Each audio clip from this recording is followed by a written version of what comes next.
Assalamualaikum, annyeonghaseyo, yorobun. Selamat siang dan salam cinta yang hangat dari Korea.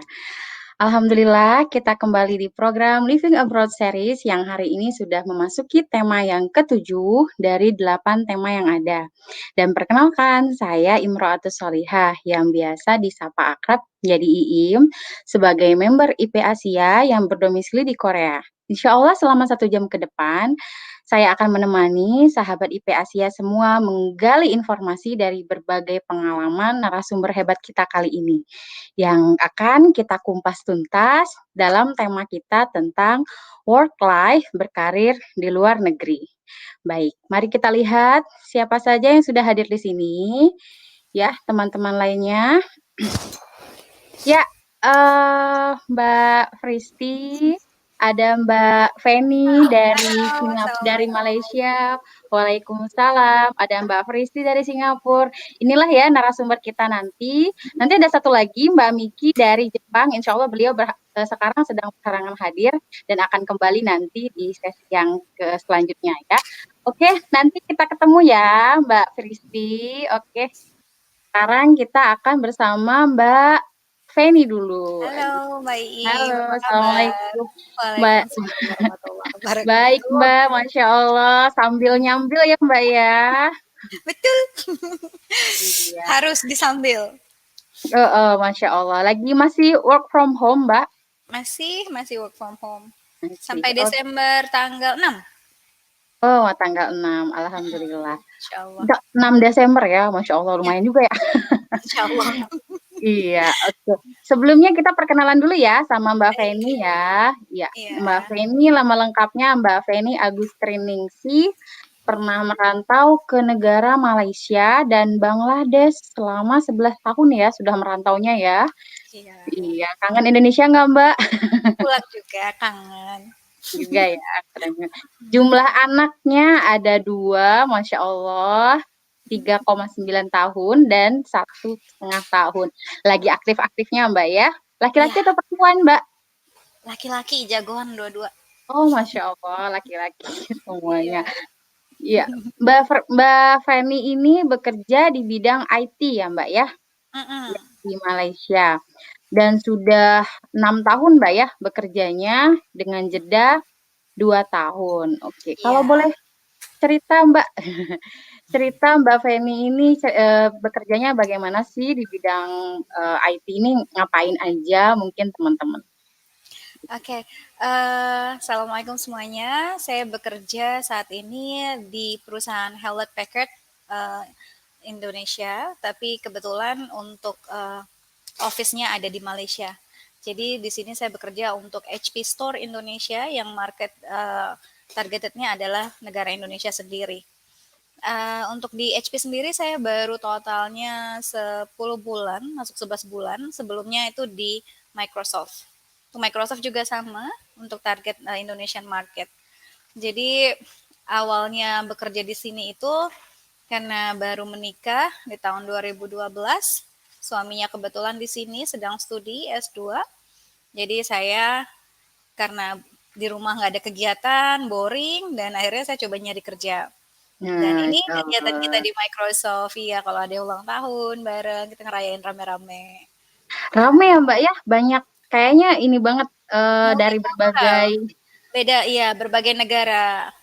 Untuk sejauh ini yang saya bekerja itu dari macam-macam negara, Indonesia, Thailand, Filipina, Vietnam, India, bahkan ada yang dari negara Bangladesh. Banyak banyak negara, memang diverse banget. Oh iya iya. Kalau berarti Mbak Feni ini tadinya ke Malaysia dulu, ikut suami dulu, lalu mencoba apply ya Mbak ya, Iya, melamar kerja ke betul. Malaysia. Nah itu bagaimana Mbak prosesnya Mbak kalau di Malaysia itu sendiri? Untuk waktu itu kita apply-nya lewat online. Banyak situs-situs online untuk pencarian online pekerjaan online yang sekarang kan banyak ya untuk mencari pekerjaan online. Nah, setelah itu dapat shortlisted, kita ditelepon, interview, ada beberapa tahap untuk interview dan tes juga, termasuk pengetahuan mengenai IT. dan setelah itu kita masuk shortlisted, kita di-hire kalau memang kita sudah semuanya selesai proses interview dan tesnya. Nah, setelah itu baru kita dapat offer letter. Setelah dapat offer letter, kita akan mendapatkan visa. Visa di sini ekspatriat, terutama untuk kita. Dan biasanya kita dikasih kontrak dari perusahaan itu kontrak 2 tahun minimal. Tapi kita terhitung sebagai permanent employment. Artinya setelah 2 tahun kita keep renewing. Selama kita memang KPI kita bagus, pekerjaan performance kita oke, akan terus continue. Kita tetap jadi permanent employee. Tapi kontrak 2 tahun itu hanya adalah batas minimal kita bisa bekerja, dan kalau kita mau keluar dalam 2 tahun tersebut, kita justru yang harus bayar. Ada Oh, kena penalti. penalti. Iya, Iya. iya. Jadi itu kontraknya itu hanya 2 tahun, itu hanya untuk kontrak penalti. Jadi kalau kita teruskan nggak ada masalah karena kita terhitungnya permanent employee, seperti itu. Nah, Masya Allah sekali. Nah, pekerjaan Mbak Feni ini kan berhubungan dengan IT juga Mbak ya, dengan IT ya. Nah, Iya, memang sebelumnya ambil kuliah jurusan apa sih Mbak? jurusannya bahasa Jepang. Bahasa Jepang. Tapi bisa Iya. Mbak ya, bisa ya di Malaysia. Yang penting lulus tes aja ya. Yang penting ya, penting ada tesnya itu kan seperti saya informasikan ada pengetahuan tentang IT yang kita tahu, nanti ada tesnya juga, nggak ada masalah sih harusnya jurusan. Karena yang pada saat nanti diterima kita akan melalui proses training lagi biasanya. Training itu biasanya 2 sampai 4 minggu, lalu ada masa probation 3 sampai 6 bulan.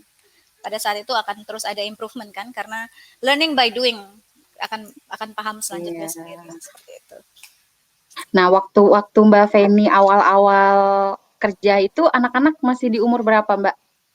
Saya awal bekerja belum ada anak, Oh, jadi belum ada. masih ya masih santai, masih oke. Mm-mm. Setelah Masya hamil Allah. anak pertama, saya putuskan untuk resign, seperti itu. Itu dari Microsoft, saya putuskan untuk resign setelah si kecil berumur 2 tahun, si abang, kemudian hamil anak kedua, saat anak kedua umur 6 tahun, 6 bulan, kebetulan sedang COVID ya, di kondisi kondisi sedang tidak baik dan suami kena layoff. Nah, saat itu saya harus Masya mikir Allah. ya, gimana untuk meneruskan kondisi rumah. Nah, setelah itu saya mikir lagi dan saya apply. Alhamdulillah diterimalah di HP ini, saya yang bekerja. Nah, saat itu suami dari bulan Januari 2002, Februari 2020. Nah, eh, kalau untuk di kantor sendiri, anak umur 6 bulan saya mulai kerja, suami di rumah, jadi yang jaga anak-anak suami pada saat itu. Sampai di bulan Oktober kemarin, akhirnya suami dapat pekerjaan untuk ke UK tapinya. Jadi Ya, akhirnya eh, LDM dulu Mbak ya. iya saat ini masih LDM.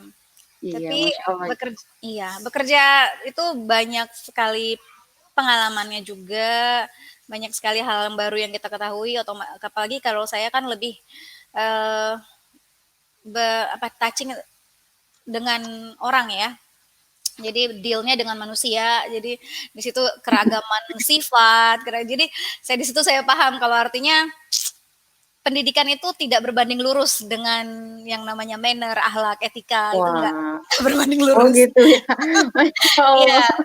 iya itu tidak berbanding Bisa lurus. gitu Mau Mbak. setinggi apapun edukasinya, kalau etika itu tidak bisa berbanding lurus. Jadi ternyata kita memang harus tanamkan etika dulu. Kalau untuk di kantor sendiri, budaya kerja itu biasanya kita kalau di kantor karena kita dari berbagai macam negara ya, jadi kita lebih lebih open, lebih terbuka dan tidak ada yang artinya semuanya memang open. Jadi kita asik-asik aja sih di kantor untuk karena uh, terus kalau ada yang muslim juga, apalagi di sini negara Malaysia ya, kebanyakan muslim, kita semua ada jam istirahat untuk sholat, apa semua itu udah Masya paling Allah. ya paling aman lah, paling gampang, nggak tidak dipersulit seperti itu.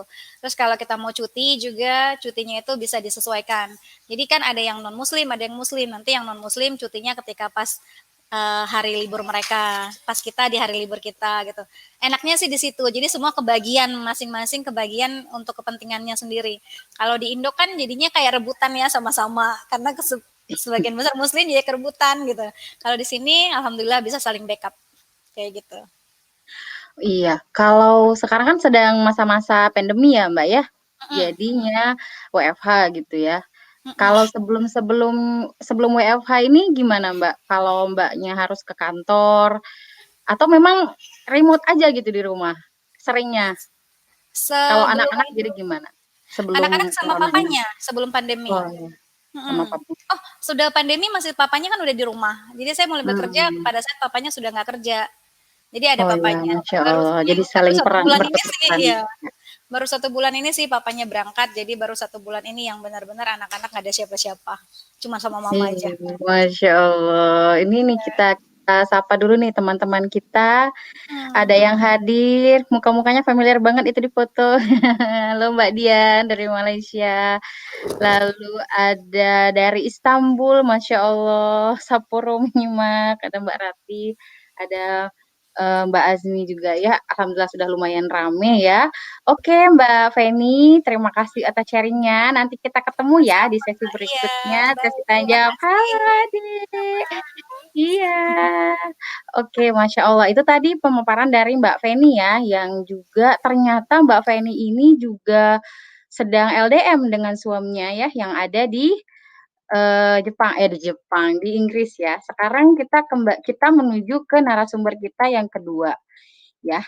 Yang kedua ini ada Mbak Miki. Oh, Mbak Fristi. Ya, maaf. Mbak Fristi. Assalamualaikum Mbak Fristi.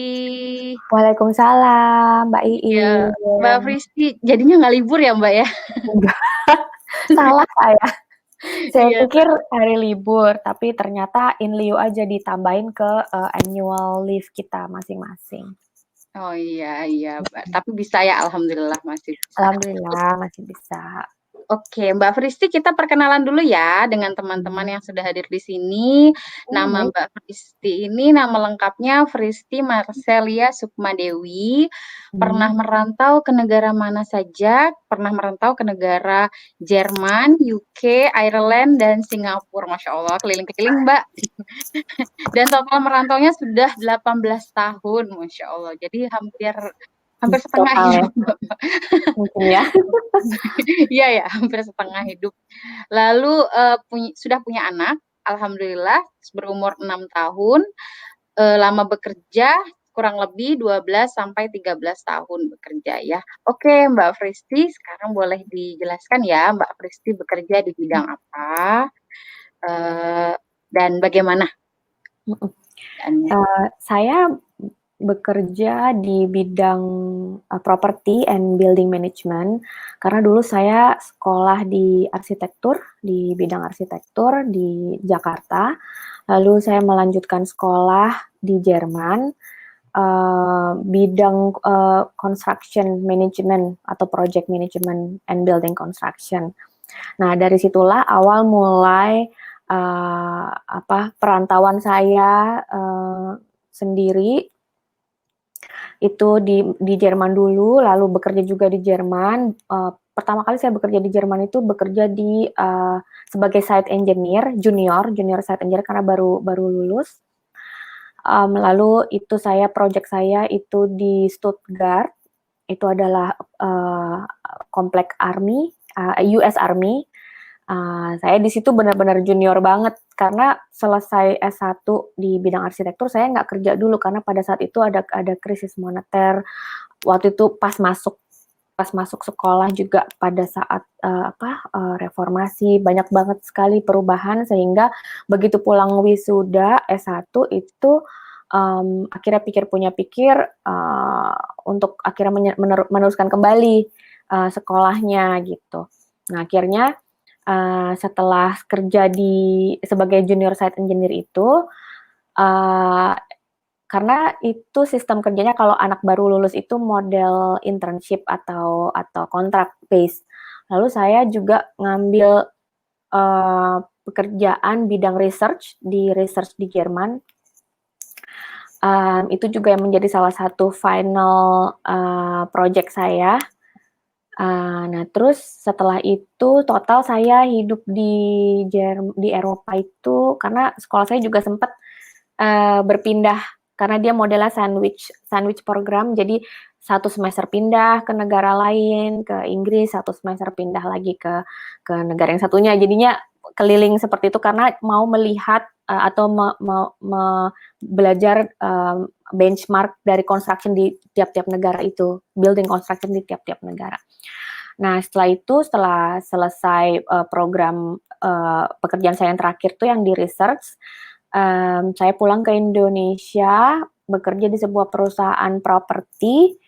Baru 1 tahun ada internal transfer ke Singapura. Nah, dari situlah start 2008 saya pindah ke Singapura gitu. Nah, ini Dengan perusahaan yang sama, Mbak, ya? dari perpindahan dari perusahaan yang sama di Indonesia dengan di perusahaan yang sama di Singapura dengan sedikit beda divisi aja. Oh, ini foto ini waktu di mana, Mbak? Di Jerman atau di Singapura? Ini di Singapura, di Jerman saya udah nggak temu lagi fotonya, udah Oh. lama banget. Saya coba ngubek-ngubek. Iya. Padahal kurang lebih sama sih building construction juga seperti gambar di sebelah kanan yang terlihat di situ saya berbaju merah.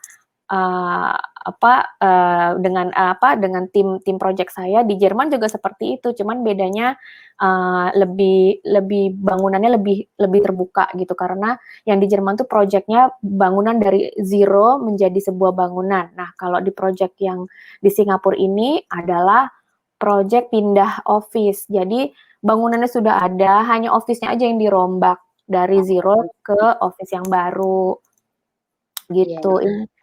Iya, Yang sebelah berarti kiri ya, kenapa? Oh iya, berarti kalau di Jerman juga sama Singapura sama-sama perusahaan multinasional ya, Mbak, ya? Kalau di Jerman itu perusahaan Jerman, Bilfinger Berger, tapi memang perusahaannya sudah memultinasionalkan Oh iya. gitu. Bahasanya, Mbak? Bahasanya kalau Bahasa Jerman? Jerman. Ya Allah. Jadi memang itu adalah the greatest experience ya buat saya karena saya pindah ke Jerman pun tadinya tidak bermodalkan bahasa Jerman sama sekali. Saya baru belajar di Jerman itu. Masya Allah. Gitu. Iya, jadi pas di Jerman dipindahin ke Singapura, ada perbedaan yang ini nggak, Mbak? Perbedaan yang signifikan, misalnya seperti kultur kerjanya atau misalnya dengan teman-teman sesama rekan kerja seperti itu dari Jerman ke Singapura itu. Perbedaan terlalu signifikan sih nggak ada. Yang signifikan banget bahasa memang. Jadi apalagi waktu saya di construction site di Jerman itu, memang kebanyakan pekerja-pekerjanya pun juga bukan imigran dari berbagai negara. Ya, tapi memang main language mereka Jerman, bukan Inggris. Jadi ada yang dari Turki, dari Maroko.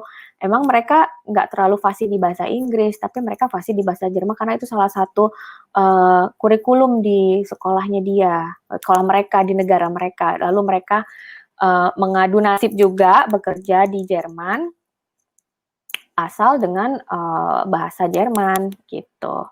Tapi dari pengalaman saya bekerja dengan berarti kan istilahnya European ya, nggak terlalu internasional banget, nggak terlalu mix, tapi European dan mereka itu amat sangat fair, terutama untuk perempuan.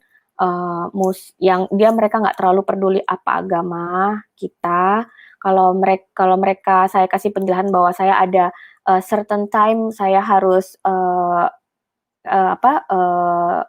kita sebutnya quiet time. Nah, itu dia tahu gitu. Oh, dia mau sembahyang, mau beribadah gitu, mau sholat. Mereka nggak tahu istilah sholat, tapi mereka taunya quiet time praying gitu. Gitu sih. Dan saya mendapatkan privilege itu alhamdulillah ya, maksudnya nggak perlu susah-susah Jelasin gitu ya. jelasin mereka nggak bertanya macam-macam kenapa saya follow atau kenapa saya puasa. Oh, mereka sudah tahu karena memang di Eropa itu banyak juga muslimnya, banyak sekali gitu. Iya. Oke, berarti Mbak sekalian nanya, ketemu jodohnya? Ketemu jodohnya kerja. Udah di Singapura, udah lama di Singapura. Itu juga ketemunya bukan di Singapurnya karena pada saat itu suami saya, sebelum jadi suami itu dia bekerja di Indonesia. Oh gitu. Jadi Jadi pada ketemunya di Indonesia, ketemunya lalu di Indonesia bersama-sama kembali ke Singapura. iya, awalnya enggak juga, awalnya LDM ya, apa tadi, long distance marriage Yes. awalnya, iya. Oh iya, lalu akhirnya LDM, sekarang nggak LDM kan, Mbak? Enggak sih, aduh, enggak deh. Oh enggak? Alhamdulillah enggak. Iya. Sekarang, Aduh. akhirnya, bersama anak juga ya di Iya, mhm. Kalau jam kerjanya Mbak, sekarang, jam kerjanya? Di Singapura? Mhm, yang Di sekarang. Singapura itu, fleksibel sekali kalau ini kan karena pandemi jadi saya masih work from home juga. Work from home lebih fleksibel lagi karena, project yang saya tangani ini ada di Australia, di mana Australia itu sekitar 3 jam in advance dari Singapura. Jadi, saya bisa subuh-subuh banget saya sudah standby, saya kerja, bisa juga jam 4, jam 3 saya udah selesai. Atau sebaliknya kalau saya lagi project, itu bisa saya handle nggak dengan time-nya Australia, saya bisa dengan time zone-nya Singapura aja, gitu. Jadi benar-benar saya sendiri yang menentukan, target saya mau selesai sampai apa hari ini atau minggu ini, gitu. Oh ya, berarti waktu pas Mbak Fristi kerja ini kan, Mhm. belum sempat ini kan ya Mbak, belum sempat quit kan ya dari pekerjaan yang dari Jerman sampai Singapura, terus aja sampai Oh, punya anak? iya, heeh, iya Heeh. betul. Saya Nah, belum pernah quit sih. ya. Pengen tapi nggak kesampean malah. Belum Nah, kesampean. berarti kan berarti kan waktu waktu hamil, Iya, melahirkan, anaknya ini namanya siapa Mbak? ini Kyura. Yura? Iya. Oke, Yura, Masya Allah. Cowok Mbak ya? Laki, perempuan. Oh Iya, itu perempuan, pakai Masya rok Allah. sebenarnya, Oh rambutnya iya pendek. pakai rok. Nah iya waktu itu, proses seperti maternity leave, lalu pas udah Mhm, melahirkan mhm, anak, itu kan harus mhm, dititipin ke mana gitu, itu mhm. bagaimana Mbak? Tuh Mbak. Nah, ini ada cerita unik juga sih, karena memang pada saat saya selama ini kan saya sendiri ya, pada saat lahir itu juga cuman berdua sama suami, dan suami pada saat itu masih sering bolak-balik karena pekerjaannya. Lalu, pertama orang tua saya ini ikut saya, ibu saya gitu, mendampingi saya dari mulai menyusui karena dapat maternity leave-nya juga lumayan panjang karena kami sudah PR, permanent residence. Dapat maternity panjang, terus, ibu ikut saya sampai akhirnya ibu mendapatkan visa 3 tahun, gitu. Jadi nggak Oh, perlu kan Masya kalau Allah, kerja sukses kan, ya. ya makanya jadi alhamdulillah dan itu memang ibu saya karena itu cucu pertama. Ibu saya yang minta udah, mama pengen, bantuin, nemenin gitu. Jadi pada saat itu dan karena kantor saya juga amat sangat fleksibel, saya bisa kerja dari rumah sampai saya menyusui sebenarnya saya menyusui anak saya tuh sampai 2,5 tahun, tapi saya bisa bekerja dari rumah sampai maternity saya leave habis itu 4 bulan plus tambah, 1,5 bulan lagi. Oh Jadi kurang iya. lebih hampir 6 bulan ya. Terus sisanya, kalau saya jam makan siang saya pulang menyusui, atau main sama dia gitu, atau Jadi ibu saya deket ya. gantian iya, ibu saya sama ayah saya tuh, pernah juga akhirnya mereka ikut juga beramai-ramai ke Singapura, dapat visa juga 3 tahun, mmm, akhirnya ya itu, kita bersatu lagi Masya keluarganya. Allah, seru ya. Heeh, Jadi kami tidak jadi pakai pembantu. anak rantaunya bawa orang tua ke tempat rantau ya, Iya. Ya akhirnya. sebenarnya, itu juga kemauan apalagi bapak saya itu cucu pertama bapak saya dan, ya anak saya deket sekali dengan bapak saya, sangat Masya deket, Allah. cucu perempuan gitu. Ya Iya. sih, ya dinikmatin aja sendiri atau enggak, tapi kadang-kadang juga pas lagi mereka nggak di, Singapura, pulang gitu ya saya sendiri, tapi alhamdulillah karena kantor ya, kantor amat sangat fleksibel. Gitu. Lalu satu lagi yang masih, pernah pernah saya alami, karena saya ngambil sekolah lagi di Singapura, ambil sekolah, Wah apa Mbak? ini Montessori teaching buat anak saya Oh, ini. Nah, itu kan iya. peran serta keluarga nambah lagi ya. Maksud saya suami juga mendukung pada saat itu dan alhamdulillah masih bisa bagi waktu dengan suami gitu, dengan Masya orang tua Allah juga ya, udah gitu. kerja, melahirkan, sekolah lagi pula ya, kayaknya Oh, banyak nih sekolahnya yang bukan buat karir saya, sekolahnya buat anak sendiri. ya, banyak nih kayaknya nih teman-teman di sini pada mau kepo-kepo soal Mbak Fristi ini nih ya. Oh gitu Nanti ya. sesi berikutnya ya Mbak Fristi ya. Baik, Nanti iya kita Mbak. iya, ya. Terima kasih Mbak Fristi. Sama-sama. Ya, ya teman-teman tadi kita sudah kedatangan Mbak Feni dan Mbak Fristi ya yang menjadi ibu bekerja di 2 negara, Malaysia dan Singapura. Nah, kali ini narasumber yang selanjutnya ini, beliau ini bahkan sebelum menjadi ibu sudah bekerja di negara tersebut. Lalu setelah itu punya anak, beliau resign dan apa sih sebenarnya pekerjaan beliau ini sangat menarik sekali kita bahas nanti kali ini ya. Kita panggilkan Mbak Miki. Assalamualaikum Mbak Miki. Waalaikumsalam Mbak Masya Iim. Allah, yang tadi Gimana baru Mbak, jadi dengar suara saya? dengar Mbak, dengar Ah jelas iya, sekali. Iya, Mbak Miki, kita iya, kenalan dulu ya. oke. Saya bacakan dulu ya perkenalan Mbak Miki. Mbak Hmm, Miki Herrera, 2 anak, benar Mbak? iya bener. Domisili di Jepang, tepatnya di Mm-mm. Yokohama. Sebelumnya pernah tinggal di prefektur Nagano dan Osaka. Ini 2 Iya, kota berbeda Mbak, iya.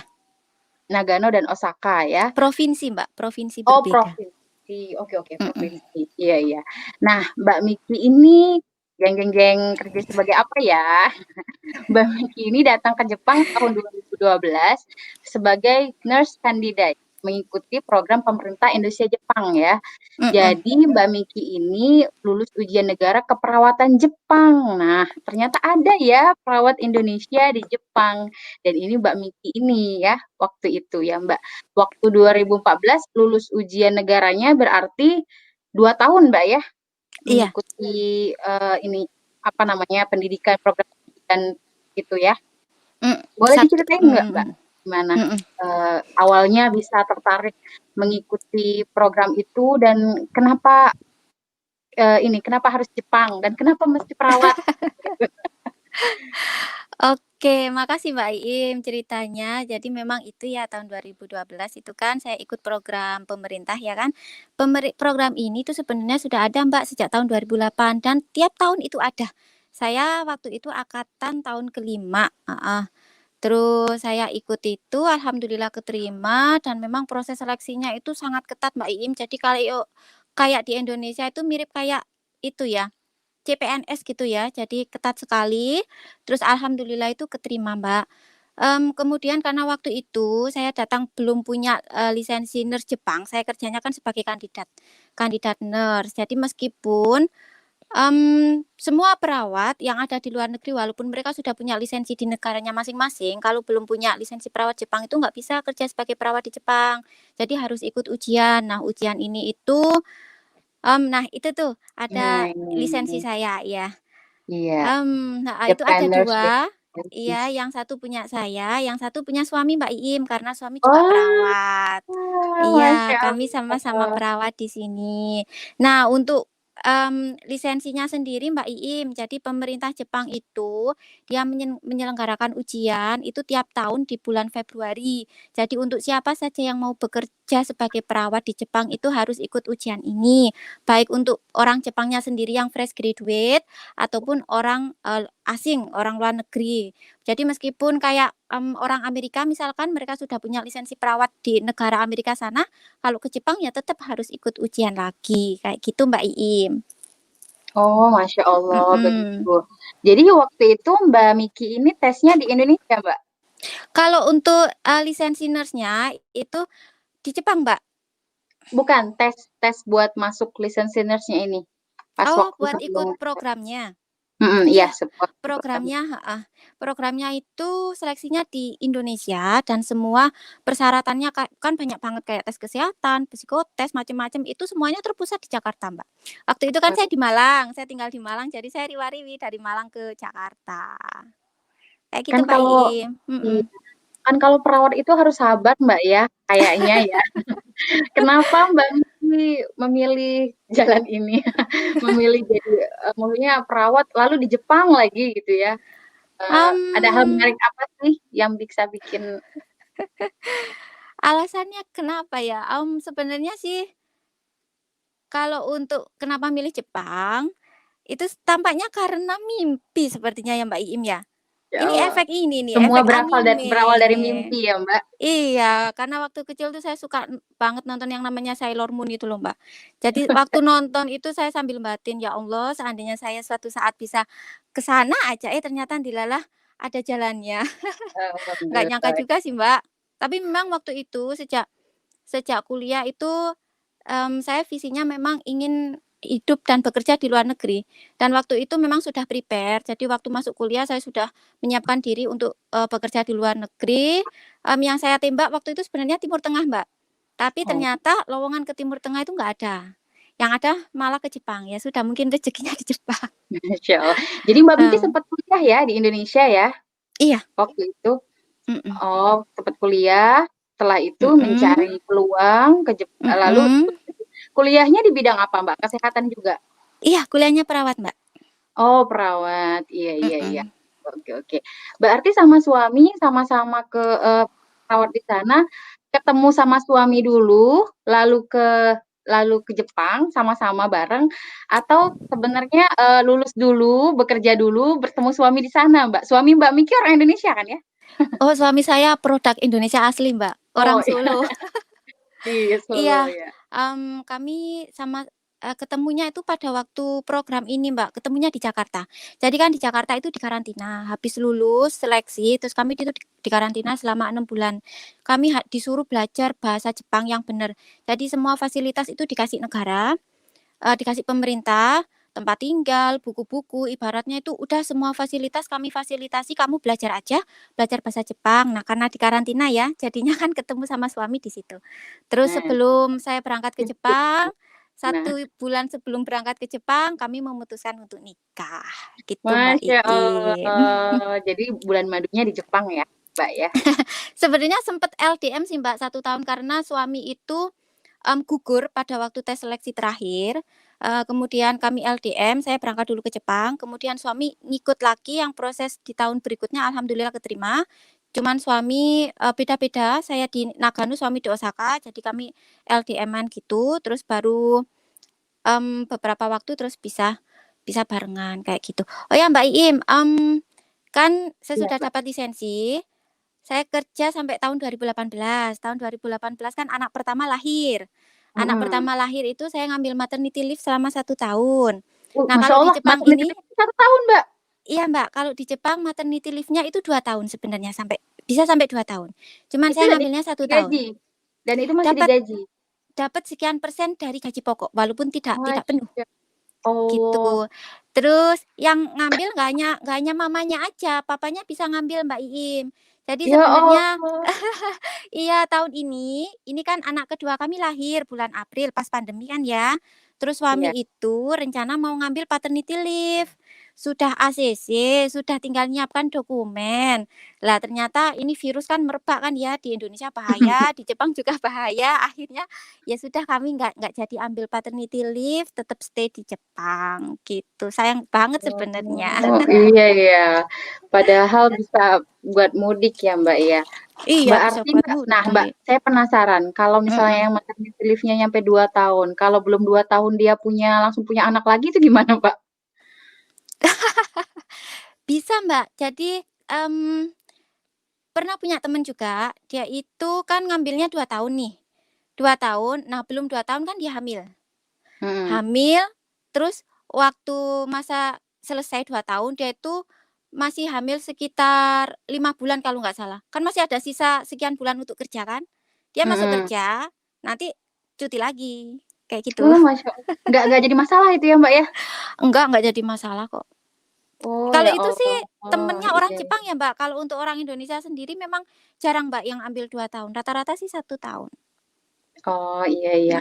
Mhm. Kalau untuk gimana sih, Mbak, pengalamannya jadi perawat yang harus, ya merawat ya, perawat Mhm. merawat, harus sabar dengan pasien, mungkin bukan dengan pasiennya aja, dengan dokternya juga gitu ya, Mhm. dengan staf rumah sakit juga. Bagaimana sih, Mbak, kultur Jepang itu tersendiri? Kalau misalnya jadi perawat di Jepang itu gimana, Mbak? Atau pernah ada pengalaman yang tidak terlupakan mungkin yang bisa dibagikan kepada teman-teman di sini? Iya, Mbak. Ada banyak banget pengalaman menyenangkan, menyedihkan, gaduh-gaduh lah. Menyedihkan. Pengalaman yang agak pahit itu saya pernah ditolak pasien karena foreigner, jadi dia nggak mau dirawat orang asing.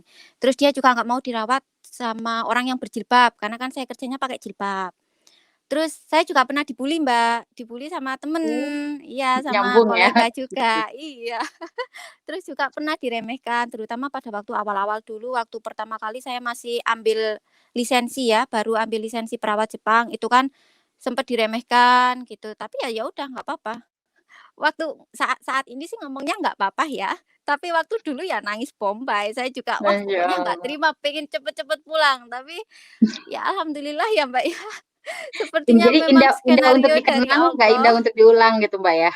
Iya Mbak, kalau sekarang inget sih ketawa-ketawa, wah ya Allah saya pernah berada di masa seperti itu ya, mungkin itu adalah masa saya berada di titik terendah Mbak, tapi Masya Allah banyak banget lah yang bisa saya Iya. dapat dari itu. Masya Allah, ini Mhm. pada nyapa nih, Masya Allah perjuangannya luar biasa.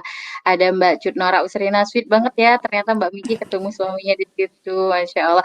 Berarti Mbak Miki ini statusnya maternity leave masih, bukan resign? Berarti salah Enggak, saya tadi. habis saya ngambil maternity leave 1 tahun, terus saya resign, Mbak. Oh, Jadi heeh, resign gitu ya. iya, jadi ini Nah, tahun kedua saya resign. oh, tahun kedua resign. Oke, kalau Mhm, setelah resign, Mbak, misalnya ya, mhm, misalnya, mhm, Mbak Miki mau lanjut lagi nih, mau tiba-tiba mhm. kerja lagi seperti itu bisa langsung, Mbak, bisa langsung apply?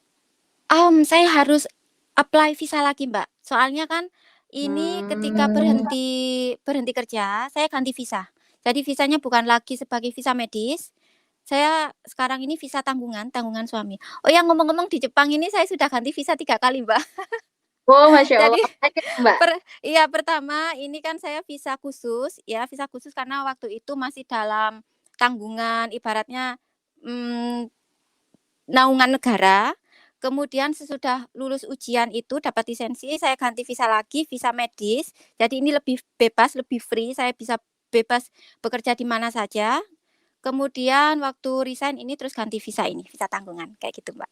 Masya Allah, 3 kali ganti, tapi itu nggak harus pulang ke Indonesia, Mbak, ya? Oh, enggak. Oh, enggak Mungkin ya? kalau misalkan saya dari tanggungan kemudian, bekerja lagi, kemungkinan sih ada kemungkinan harus pulang untuk, ganti visa. Soalnya kan macam-macam, Mbak, tergantung tergantung imigrasinya juga sih, gitu.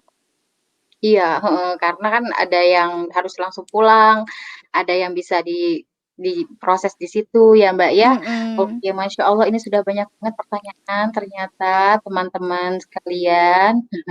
Kita nanti lanjut lagi, Mbak, ya. Nanti, Iya. di sesi selanjutnya kita bareng-bareng dengan Mbak Fristi dan Mbak Feni dari Malaysia dan Singapura. Nanti kita jawab pertanyaan teman-teman bareng-bareng, oke. Terima kasih Mbak Miki atas Iya sharing-nya. Nanti oke teman-teman kita ini ya, kita buka sesi pertanyaan, sesi tanya jawab. Boleh teman-teman yang ingin bertanya, silahkan tuliskan di komen. Masya Allah sekali tadi ibu-ibu yang bekerja di luar negeri ya, mereka tidak hanya menjadi ibu rantau, tidak hanya sibuk dengan urusan domestik di rumah, tetapi juga bisa membagi waktu menjadi ibu berkarir di luar rumah. Nah, ini kita sudah ada pertanyaan, kita panggilkan dulu ya narasumber kita, narasumber kita yang ketiga-tiganya. Iya.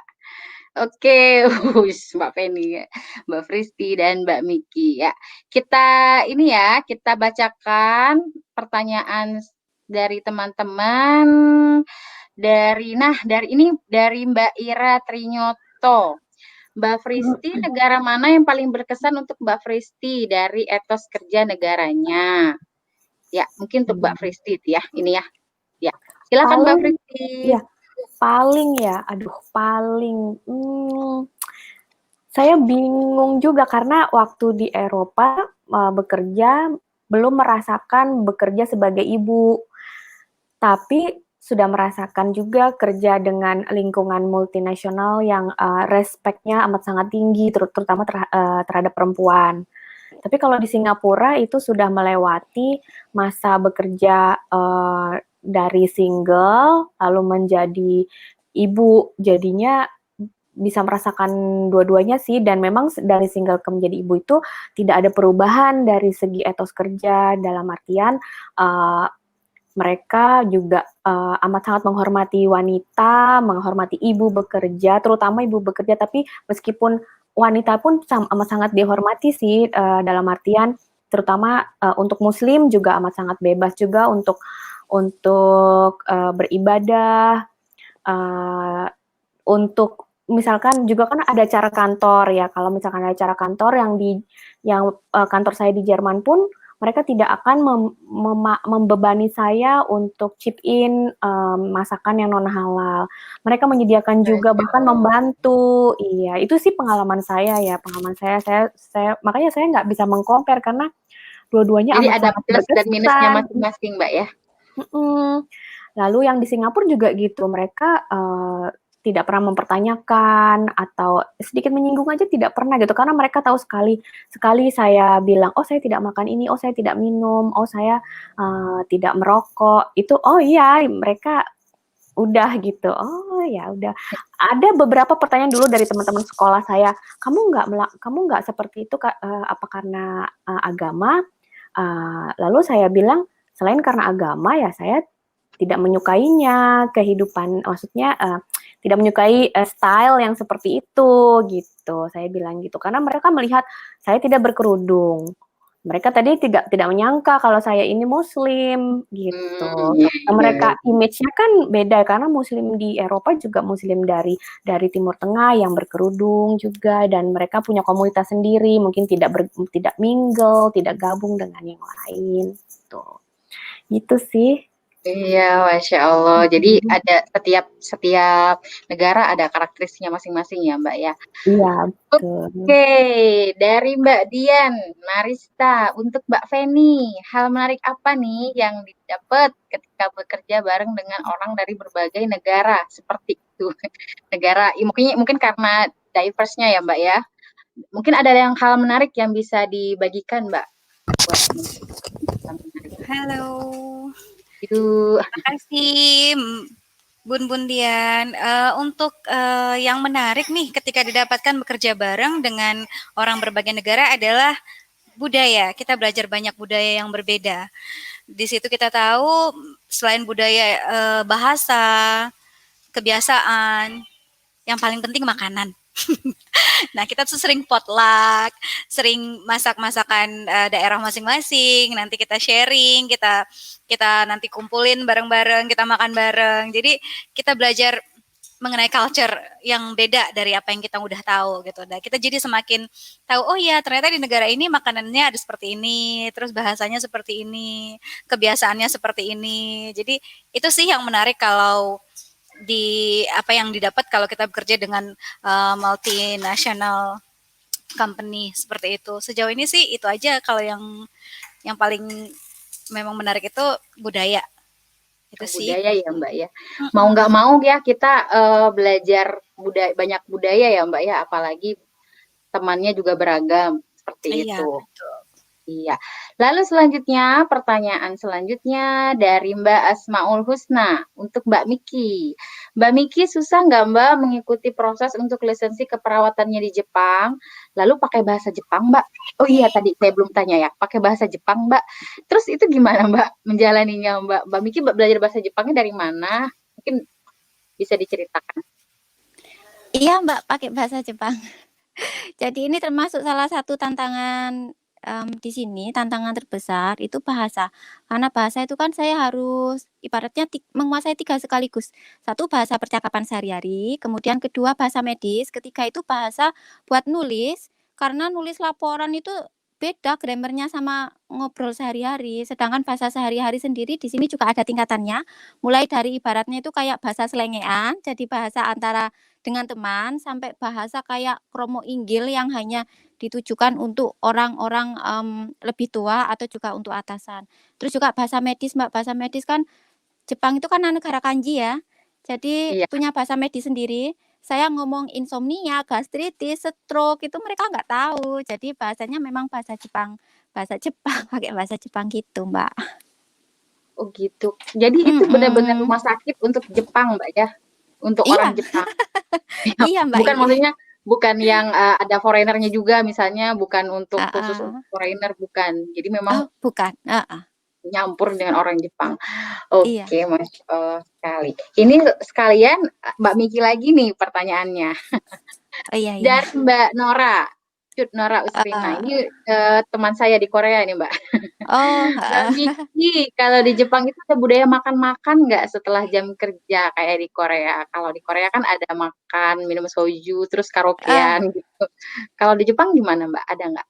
ada, Mbak. Iya, di Jepang itu Ada. ada kayak gitu. Cuman memang saya orangnya sudah ngomong tegas sejak awal, "Maaf saya nggak ikut," gitu.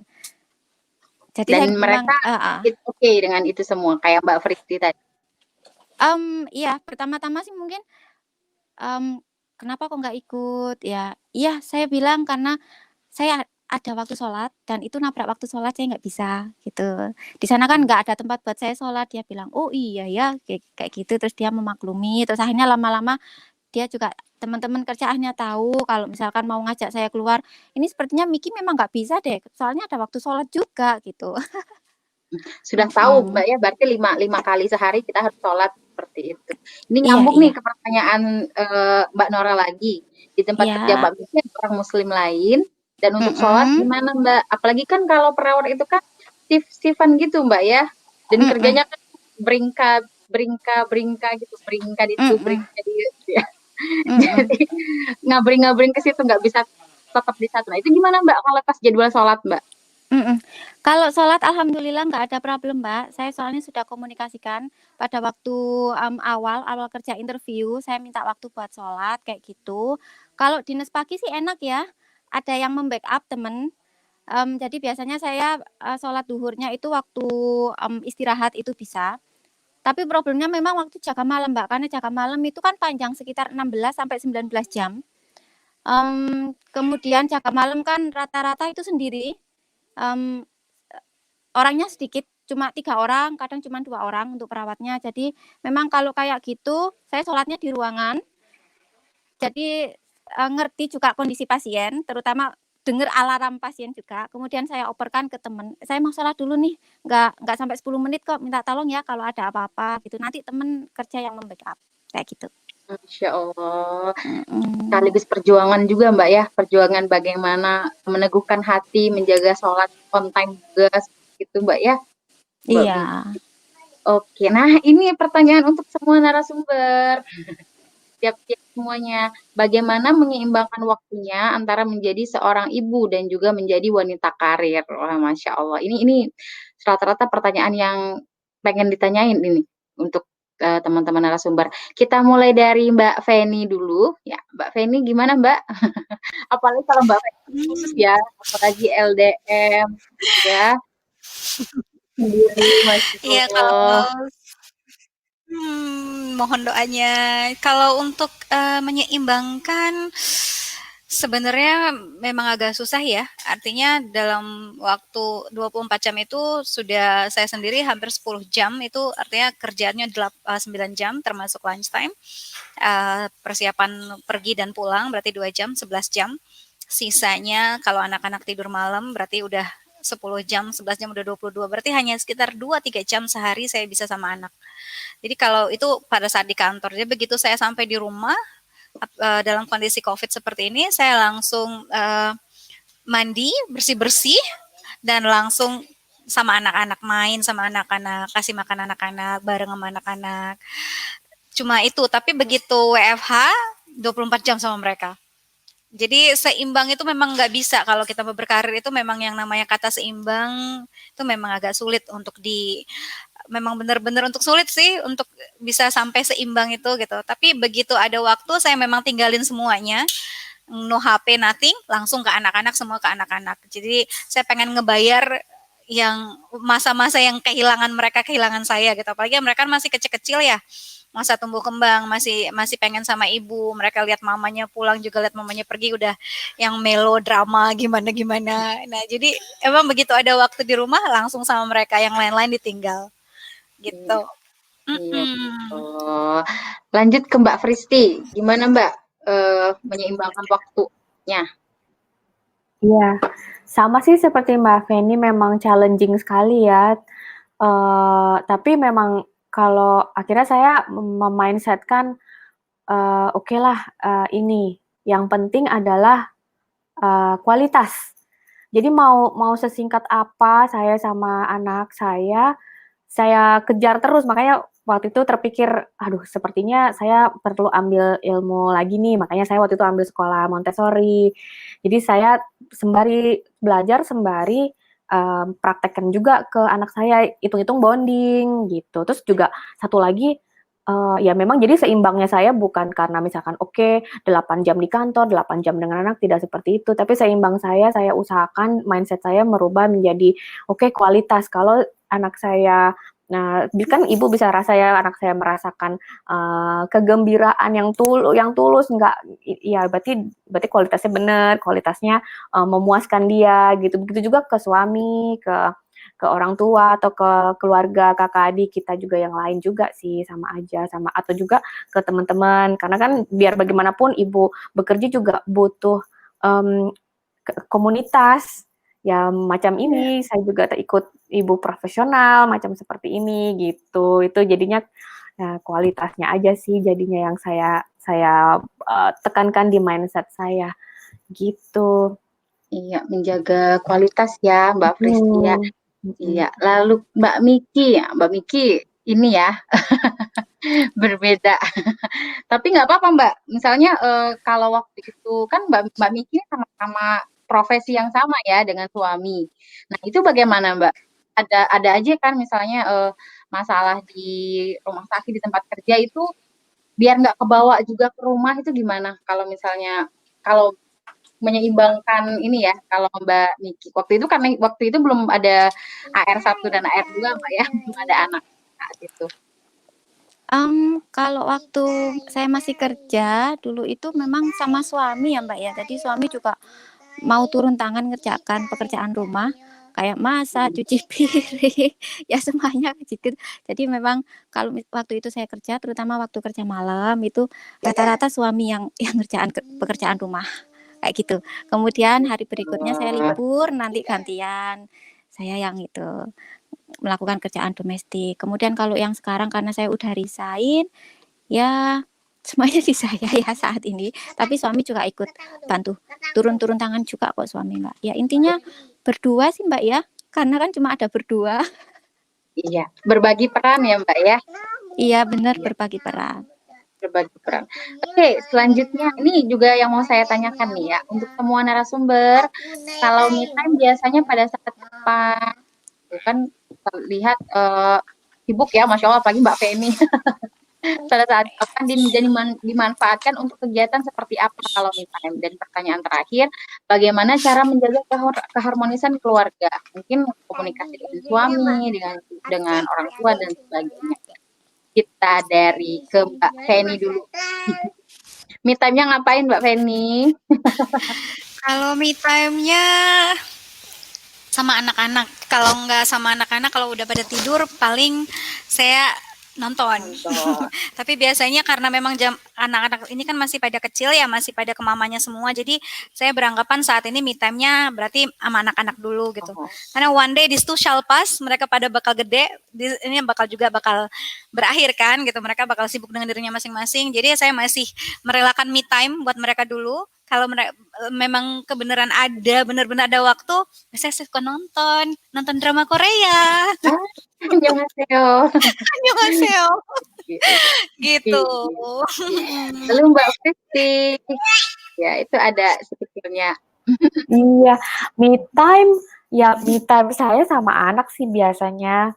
Tapi kadang kalau misalkan anak juga lagi main dengan temannya, me time-nya saya sama teman-teman saya atau sama ibunya gitu. Itu menurut saya udah me time banget. Atau kadang ke library atau apa ya, coba-coba hal-hal baru yang lain gitu. Atau baca buku gitu. Itu aja. Udah alhamdulillah banget sih. Iya. Mbak Miki gimana Mbak Miki? Me time-nya ngapain Mbak Miki? Kalau me time saya itu berhubungan sama buku, Mbak, malah. Ya, saya bukan nulis buku kok, enggak nulis buku, cuman coret-coret aja, ya baca buku, kemudian ngejurnal, coret-coret Iya nih, Mbak buku, Miki. mewarnai, ya kayak gitu Mewarnai aja. terapi ya Mbak ya. Iya. Oke, Masya Allah. Gak kerasa ya Mbak, kita 1 jam ngobrol-ngobrol bareng-bareng. Terakhir Mbak, pengen minta tips-tips dari Mbak-mbak narasumber nih. Tips, mungkin teman-teman di sini ada yang mau juga berkarir di luar negeri, bagaimana tipsnya? Mungkin tips sebagai orang Indonesia atau tips sebagai ibu rumah tangga yang berkarir juga ya. Kita mulai dari Mbak Fristi. Dari Mbak Fristi. Tips ya, mungkin dari saya pengalaman ya, mungkin dicek juga company-nya itu gimana, fleksibel nggak dengan ibu bekerja, lalu cutinya bagaimana gitu, atau jam kerjanya bagaimana.